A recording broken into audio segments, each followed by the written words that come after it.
Nós passamos a ser percebidos como a maior autoridade do Brasil sobre holding familiar.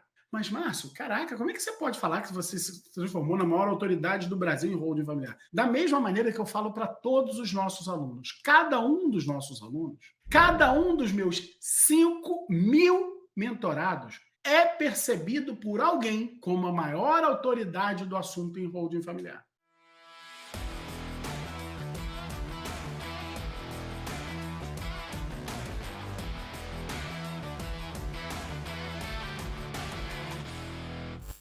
90% dos casos em qualquer escritório de advocacia, pelo menos os escritórios de pessoas que não estão no contencioso de massa, pessoas que fazem a carpintaria, como eu gosto de chamar, 90% dos casos são assim, olha, o cliente paga um prolabore inicial e o restante é ao final, quando sair a causa.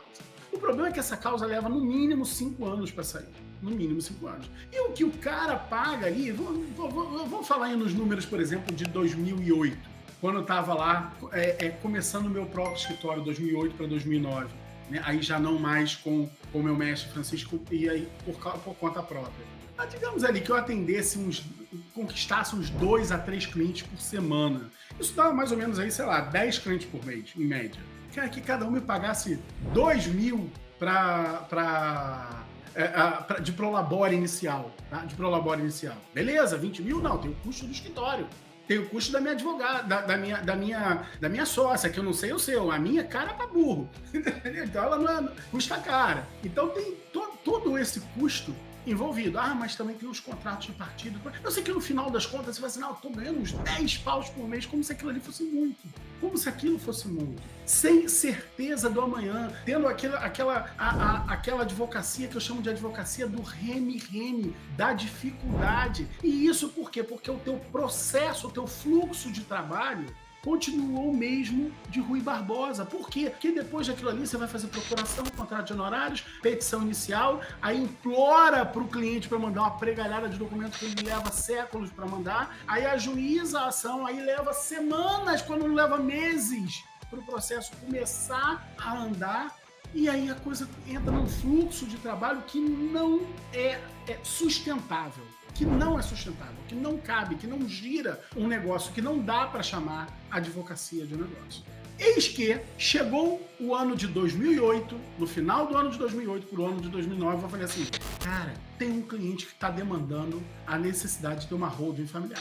E vai Márcio, então, aprender holding familiar, estudar holding familiar ao extremo, ao extremo, ao extremo. Naquela época não tinha nada disponível, ou praticamente nada disponível para poder estudar, ou o que tinha disponível não ajudava a começar a trabalhar. Mas enfim, aos trancos e barrancos, montamos a holding para o nosso cliente. E nessa holding, eu lembro até hoje, nós ganhamos 50 mil reais. Em número de, vamos dizer, a gente terminou em 2009. Em números de 2009, 50 mil reais, pô, era muita grana. Era muita grana. A gente falou assim, pronto, encontramos a saída. É só a gente ter pelo menos um cliente por mês. Um cliente por mês que nós vamos ter uma vida tranquila. Com um cliente por mês de holding familiar. O problema é que passou o primeiro mês, o segundo, o terceiro, o sexto mês, e o segundo cliente não veio. E aí foi aparecer um outro cliente novamente no final de 2009. Ou seja, em um ano inteiro a gente teve 2 clientes. E aí no ano de 2010 a coisa começou a dar uma melhoradinha de leve e a coisa começa a andar, mas muito rateada. Eu descobri o seguinte, nós temos um inimigo da holding familiar. E qual é o inimigo da holding familiar? O inimigo da holding familiar, quer dizer, gente, não é professor pateta que fica pela internet fazendo bobagem não, tá? Falando bobagem não. O inimigo da holding familiar, naquele momento, era o desconhecimento.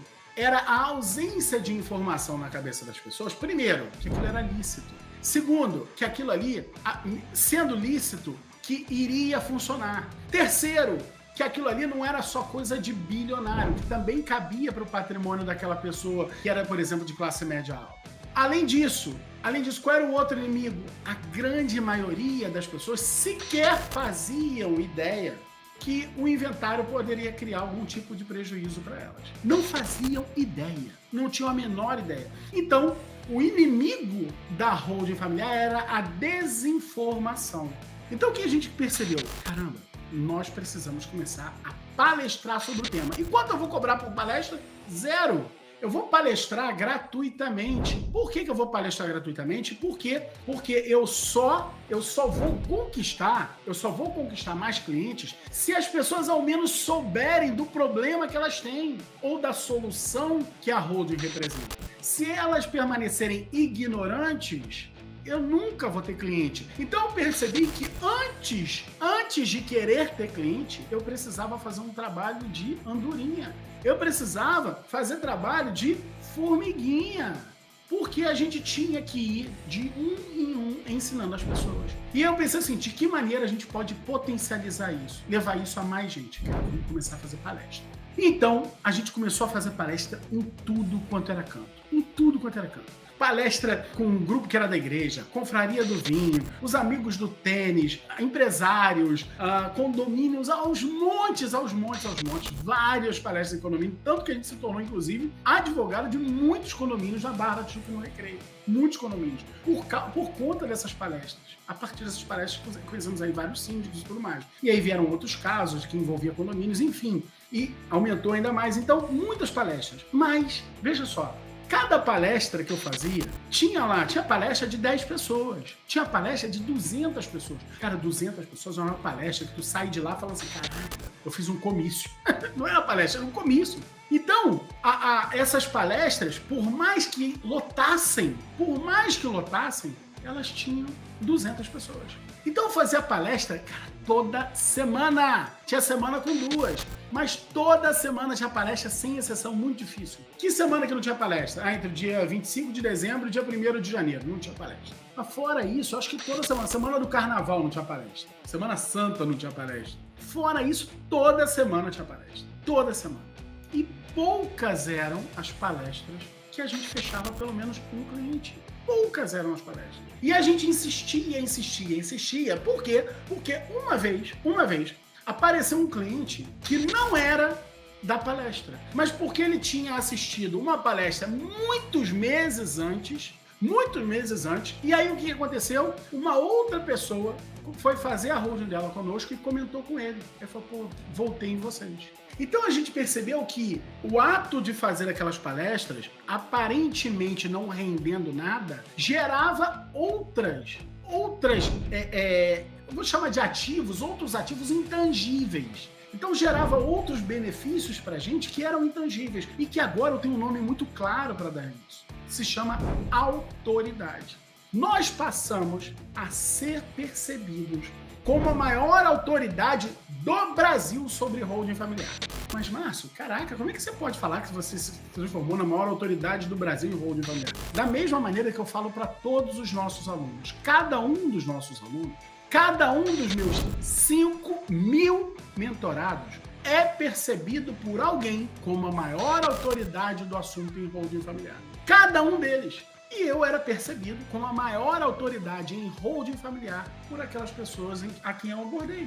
Então ali a gente começou a construir o que é o princípio de um método de trabalho que hoje a gente chama de Aurum. Aurum porque Aurum é ouro em latim, a gente fala sempre do nível ouro. Então ali nasce a ideia do que vem a ser depois o método Aurum. Nasce a perspectiva de que a gente precisava formar autoridade, e formar autoridade significava ser percebido como a maior autoridade do mundo para alguém. No primeiro momento, alguns dos nossos alunos são percebidos como a maior autoridade do assunto no mundo perante a sua própria família.